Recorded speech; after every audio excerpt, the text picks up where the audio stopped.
അസ്സലാമു അലൈക്കും. Welcome back to my channel. ഞങ്ങളിത് പെരുന്നാളിന് പോകാനിരുന്നതാണ്, പക്ഷേ വണ്ടി ശരിയില്ലാത്തതുകൊണ്ട് പോയില്ല. ഞങ്ങൾ ഒരു സ്ഥലം വരെ പോവുകയാണ്. അതായത് കോട്ടയത്തുള്ള ഒരു ടൂറിസ്റ്റ് സ്പോട്ടായ പരുന്തുംപാറയും പിന്നെ പാഞ്ചാലിമേട് എന്ന സ്ഥലത്തോട്ട് പോകാൻ. അപ്പോൾ ഞങ്ങൾ രാവിലെ ഇറങ്ങി ഉച്ചക്ക് പിന്നെ കടയിൽ കയറണ്ടല്ലോ എന്നോർത്ത് നമ്മൾ ടിഫിനൊക്കെ ആക്കിയിട്ടാണ് പോയത്. ചോറ്, ഇത് കാപ്സിക്കം തോരൻ, ചമ്മന്തി, മീൻകറി.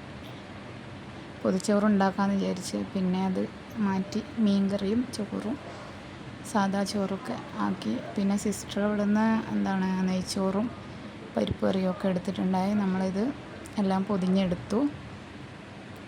അങ്ങനെ ഞങ്ങൾ വീട്ടിൽ നിന്ന് ഇറങ്ങി. ഇതിപ്പോൾ പകുതി വഴിയായപ്പോൾ ഉള്ള വ്യൂ ആണ്. പിന്നെ നമ്മൾ കോട്ടയം ടൗണൊക്കെ കഴിഞ്ഞൊരു ഒരു മണിക്കൂർ കഴിഞ്ഞപ്പോൾ തന്നെ നല്ല വ്യൂകൾ കിട്ടി. അതായത് തേയിലത്തോട്ടം. ഇതിപ്പം ഇത് ടൗൺ ഏരിയ ആണ്. അത് കഴിയുമ്പോഴാണ്, മുണ്ടക്കയം എന്ന സ്ഥലം കഴിയുമ്പോഴാണ് നല്ല ഫോറസ്റ്റ്, അതായത് അധികം ടൗണോ ആൾതാമസം അങ്ങനെ ഇല്ലാത്ത എസ്റ്റേറ്റുകളും നല്ല ഫോറസ്റ്റും നല്ല ശാന്തമായ അന്തരീക്ഷമുള്ള സ്ഥലം മുണ്ടക്കയം കഴിഞ്ഞപ്പോഴാണ്. ഇതിപ്പോൾ തേയിലത്തോട്ടത്തിൽ നമ്മൾ ഇറങ്ങിയിട്ട് കയറി. അതായത് നല്ല വ്യൂകൾ വരുന്നുണ്ട്. എല്ലാവരും മാക്സിമം സ്കിപ്പ് ചെയ്യാതെ ഒന്ന് കാണണേ. വീഡിയോ ഇഷ്ടപ്പെട്ടാൽ. ഇപ്പം നമ്മൾ പോകുന്ന സ്ഥലം എന്ന് വെച്ചാൽ കോട്ടയത്തു നിന്ന് മുണ്ടക്കയം, അതായത് പൊൻകുന്നമൊക്കെ കഴിഞ്ഞ് മുണ്ടക്കയം കഴിഞ്ഞിട്ടാണ്. മുണ്ടക്കയം കഴിഞ്ഞൊരു അരമണിക്കൂർ ഉണ്ടാവും. പരുന്തുംപാറയും പിന്നെ അവിടെ നിന്ന് വേറൊരു റൂട്ട്, ഒരു 10 കിലോമീറ്റർ 10-20 കിലോമീറ്ററാണ് പാഞ്ചാലിമേട്. അങ്ങനെയാണ് ഞങ്ങൾ പോയത്. കോട്ടയത്തു നിന്ന് പോകുമ്പോൾ ഒരു 2.5 മണിക്കൂർ കൊണ്ട് നമ്മൾ അങ്ങോട്ട് 2 മണിക്കൂർ മതിയാവും. നമ്മൾ ഇടയ്ക്ക് ഫുഡൊക്കെ കഴിക്കാൻ കയറിയോണ്ട് ഇത്രയാണ് ടൈം വരുന്നത്. പിന്നെ നമ്മൾ ഏലപ്പാറ തേയിലത്തോട്ടത്തിലൂടെയൊക്കെയാണ് ഇടയ്ക്ക് 2-3 റൂട്ടുണ്ടെന്ന് പറഞ്ഞു. അപ്പം അതിൽ തേയിലത്തോട്ടത്തിലൂടെയാണ് ഞങ്ങൾ പോയത്. നല്ല വ്യൂ ആയിരുന്നു. നല്ല തണുപ്പും നല്ല കാലാവസ്ഥയൊക്കെ ആയിരുന്നു. ഒരു മണിക്കൂറോളം നമ്മളിങ്ങനെ തേയിലത്തോട്ടം പല സ്ഥലങ്ങളിലായിട്ട് ഇങ്ങനെ ഏക്കർ കണക്കിന് തേയിലത്തോട്ടം ഉണ്ടായിരുന്നു. അപ്പോൾ നല്ല രസമുണ്ടായി. നമ്മൾ ഇടയ്ക്ക് അവിടെ ഇറങ്ങിയൊക്കെ ചെയ്ത്. പിന്നെ കുരങ്ങന്മാരെയൊക്കെ കണ്ട് ഇടയ്ക്ക് വഴിയിൽ.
എത്തിയപ്പോഴാണ് ഞങ്ങളിവിടെ പരുന്തുംപാറ എന്ന സ്ഥലത്ത് ഏകദേശം എത്തിയിട്ടുണ്ട്. അവിടെ എത്തുമ്പോൾ നല്ല വെയിലായിരുന്നു.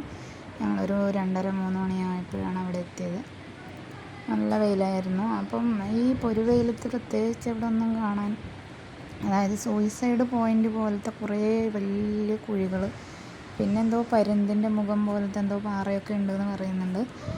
അങ്ങനെ കുറച്ച് കാഴ്ചകളായിരുന്നു. മൊട്ടക്കുന്നായിരുന്നു. വാഗമണ്ണൊക്കെ പോലെ ഇപ്പം അവിടെ ഡ്രൈ ആയി കിടക്കുന്നത്, അതായത് വെയിലൊക്കെ ആയിട്ട് പുല്ലൊക്കെ ഉണങ്ങിയിരിക്കുന്നു. മഴക്കാലത്ത് നല്ല പച്ചപ്പാണ്, അപ്പം നല്ല രസമുണ്ട് എന്നൊക്കെ പറയുന്നുണ്ട്. അവിടെ ഉണങ്ങിയിരിക്കുന്നത്. അപ്പോൾ ഞങ്ങളൊരു 10-15 മിനിറ്റ് അവിടെ നിന്നിട്ട് ഞങ്ങൾ പിന്നെ ഇവിടെ തന്നെയുള്ള ഒരു 10-20 മിനിറ്റ് പോയാൽ ഒരു പാഞ്ചാലിമേട് എന്ന് പറയുന്ന സ്ഥലമുണ്ട്. തിരിച്ച് വന്നിട്ട് വേറൊരു റൂട്ടിലോട്ട് പോകേണ്ടതാണ്. അപ്പം ഇവിടുന്ന് കുറച്ച് കിലോമീറ്ററേ ഉള്ളൂ. അപ്പോൾ ഞങ്ങൾ അവിടെയും കൂടി ഒന്ന് പോകാമെന്ന് വിചാരിച്ചു. ഇതാണിപ്പം പരുന്തുംപാറ. ഇവിടെ ഞങ്ങൾ കുറച്ച് സമയം നിന്നിരുന്നു. കുറേ ഗർത്തങ്ങൾ, പിന്നെ മൊട്ടക്കുന്നുകൾ, അങ്ങനെയുള്ള സ്ഥലമാണ്. കുറേ ടൂറിസ്റ്റുകളൊക്കെ ഉണ്ടായി. പിന്നെ ഇവിടെ നമ്മൾ സന്ധ്യയ്ക്ക് എത്തുകയാണെങ്കിൽ നല്ല കോട മൊത്തം മൂടിയിട്ട് നല്ല രസമായിരിക്കും എന്നാണ് പറഞ്ഞത്.